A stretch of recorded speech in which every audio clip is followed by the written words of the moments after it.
Hey, hello, and howdy. Welcome to Craftsman Real Estate Show. We are going to dive into this topic today that I have introduced before. It's no news to you.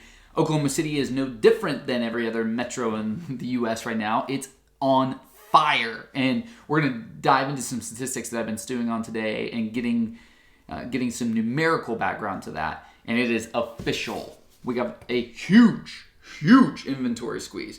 Let's flip this around and dive into the broker stats that our local MLS puts out. And we're going to play the Jason Hartman famous question, compared to what? Thanks to Jason and his podcast and his YouTube channel for teaching me so much. And I hope that you learned something from this. And I hope that we understand better what has been brewing in Oklahoma City and the possible inevitability of the future. Let's flip this around and get to it. The January 2021 residential sale MLS Broker report. And this is not for like guidance or anything, but it is great for digesting and understanding the stats coming out of the Oklahoma City market as provided by the local MLS. So here's the quick hit statistics. Have an 18% increase on number of closed sales and 17.6% increase in the median sales price and a negative 43% number of homes per sale. Then we got the month's supply of inventory decreased 52.2% for single family and 21.4% for townhouse condos. The median sales price for single family rose to $203,000, and then for condos also went up, that's kind of a rarity. And then average days on market continues to decrease 30.6%, but it increased for townhouse and condos. Yeah, very interesting. All right, but let's dig into this. This is what I want to camp out on today.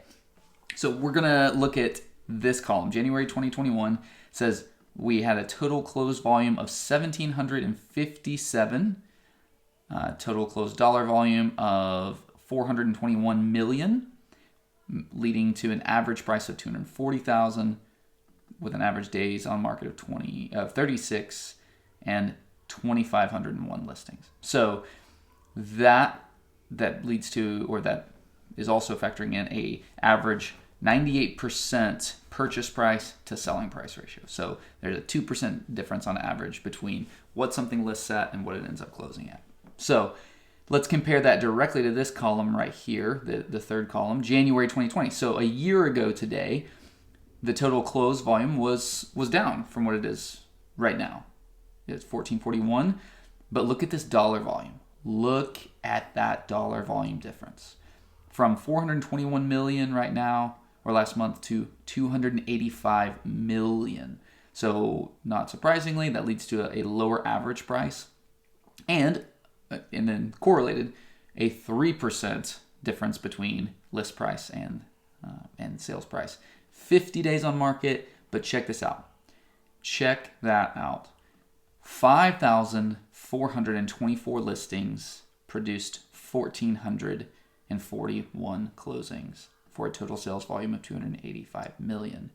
Fast forward 1 year, one crazy chaotic year. And we have half the number of listings, less than half the number of listings, leading to more closing for substantially more in volume.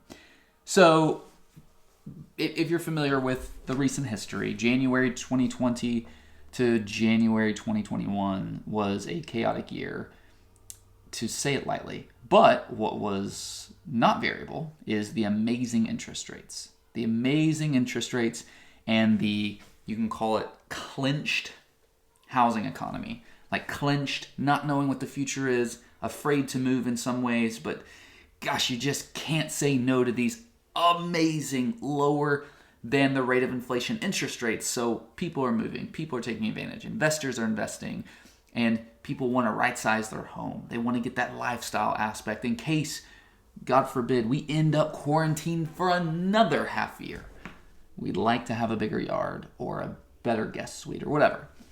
But let's rewind and let's say, okay, the interest rates have been consistently good. Let's look at January of 2020 2019, and then compare that. January 2018. Let's jump back a few years and compare that to the year before, because interest rates were not nearly as good at this point, but they were, if I remember correctly, 3 to 5% for a conventional loan qualified buyer. So January 2017, we had 1,200 closed transactions. So compare that to what we have now. So we have more, but not substantially more. But look at this number.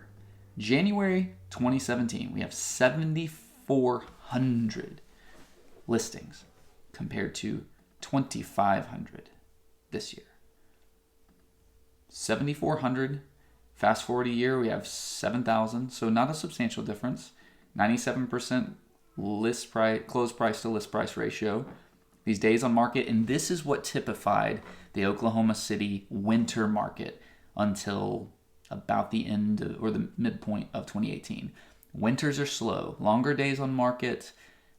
Still it's going to be pretty. Here's a July 2019. This is kind of the peak of the real estate season, and so July 2019.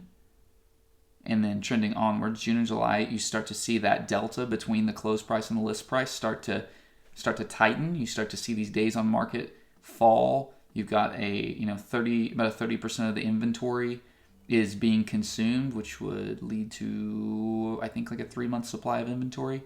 Same here. That's still going to be tilted in the seller's market direction. Look at this. You've got average price of $222,000. And then next month 210. So this is starting to creep upwards, and we're going to see that continue to run upwards all the way through 2020, now leading to an average sale price of the highest by far in the Oklahoma City market history. But this efficiency right here, 1,757 closings off of 2,500 listings is astonishing. And if we compare that to here in January 2017, we've got 1,200 closings off of 7,400. That's about 5 months of inventory, 5.5 months of inventory, I think. And then a year later, January 2018, we've got similar. We've got slightly more closed, a higher dollar volume, or a higher average price, but a similar month supply of inventory. Let me pop into, let's see, July of 2018, if we have that. Yeah, there we go. July of 2018. Let's pop down to this table. July of 2018. So roaring height of the sales season. We've got 2,366 closings off of 7,660 listings for an average price of $207. You got that 3% delta, which was slightly laxed from a year before. But so if we look January, we start to see this inventory listing to closings ratio. We see that optimized during the summers in the high season. Then you start to see that tighten up here. Now we've got less listings producing a similar close volume, and then we're roaring into January. 2020 was pretty hot. Look at that, 1,440 closings off of 5,400 listings. But then we just see it tighten. Look at that. That is a 2,426 closings off of 2,492 listings. And this is metropolitan wide. This includes all the $1 million to $5 million listings that aren't really moving at any pace that's worth measuring. And then here, even in January, in the midst of everything that's happened, we're seeing 1,757 closings off of 2,500 listings. So looking at this, and then total under contract, 2,165. Total active listings currently is just above that. So that is an efficiency that does not work in your favor as a buyer, may work tremendously in your favor as a seller. So let's bring it home. Let's talk about what this means. Not an overstatement at all. Not an overstatement in any way. What we're looking at right now is this. We have demand and we have an undersized supply. The demand for housing is coming from, according to people way, way, way smarter than me, it's coming from pent-up underservice of the building industry, and it's getting worse and worse as we go on. And in addition to kind of the normal things that lead people out of rentership and into homeownership, being stage of life, things that people are, it's just kind of very internal and part of cultural nuances in different communities in the U.S. and financial nuances. But one of the things that has added fuel to the underlying embers of that is the idea that interest rate wise, I mean, we're looking at 2017. If you had a credit score below 675, you might be looking at 5.25 or 5.5% interest rate, down to right now. I've seen FHA borrowers sign, have pre-approvals for 2.15% interest rate on a 30-year loan, bringing 3.5% down payment.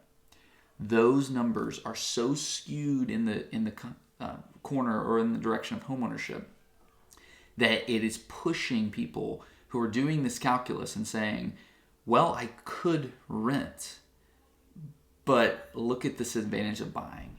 People that are tired of not building equity and all the other things that are really providers of motivation to buy homes. You have a ton of people entering the home buyer market. You have a large group of people who weathered the storm of the last year in an undersized home, or a home that was not built to work from home, or was not built to spend weeks and weeks and weeks on end without outlets outside of the home. And people are going, if this ever happened again, or if this continues, I would want this thing about my home to be different. And the people are lifestyle correcting or right-sizing their home in different ways. And you have people that are saying, oh my gosh, I didn't realize how dirty my home was because it's 2 times bigger than it needs to be. And they're lifestyle sizing and downsizing and right-sizing their homes. So you've got a lot of nuanced motivations that we haven't typically seen in the market that are pushing people to make moves that aren't normal. And then you've got a whole different demographic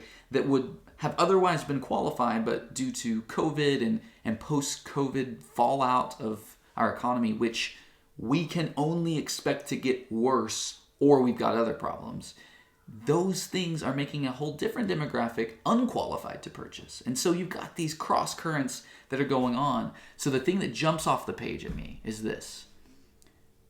There's demand and there's opportunity for buyers, and there's not a whole lot of inventory for sellers. So if you've got a home and you are open to selling it, this could be a very advantageous time to expose it to the open market and find a ready, willing, and able buyer. If you own a home in the first-time home buyers type of demographic, which locally can be anything from a $75,000 to $125,000 starter home, like 2-bed 1-bath kind of home.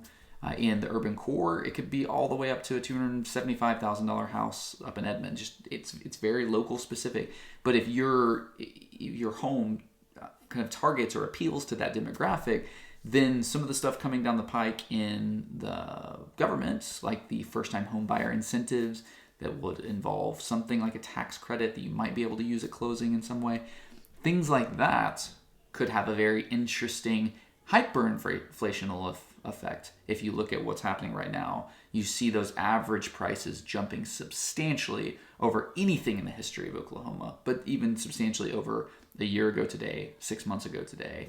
We're looking at boop, boop.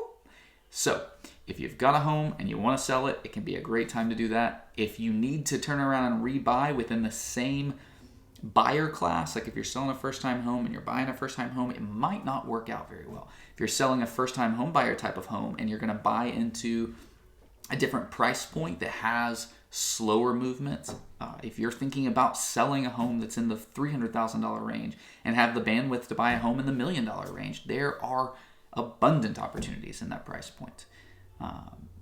More so than any other price point in the city, honestly. And so anyway, there's opportunities to kind of go against the current, but something we need to know is that this is a time to look at what you value and what you need to be true and to work with savvy people who are skilled at acknowledging that and crafting a solution to achieve that in your life. It's not as simple as, I want a 3-bed house. Gosh, how can you position yourself best to purchase that home? How can you position yourself best to sell a home to the broadest bulk of the buyer base?